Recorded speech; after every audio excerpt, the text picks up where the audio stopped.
ज्याला जिवंत माणसामध्ये देव कळत नाही तोच माणूस जातो आणि मंदिरामध्ये दगडामध्ये देव पाहतो।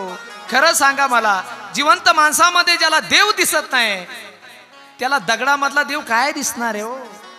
अरे दगडामधला देव पाहायचा असेल तर अगोदर जिवंत माणसामध्ये देव पहा।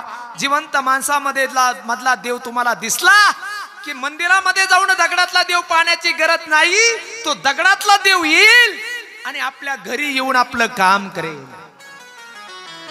पण आपल्याला जिवंत माणसामध्ये देव दिसत नाही। देव आहे, देव आहे, देव आहे, देव आहे। कुठे तो देव? हृदय मंदिरी शोधून पाय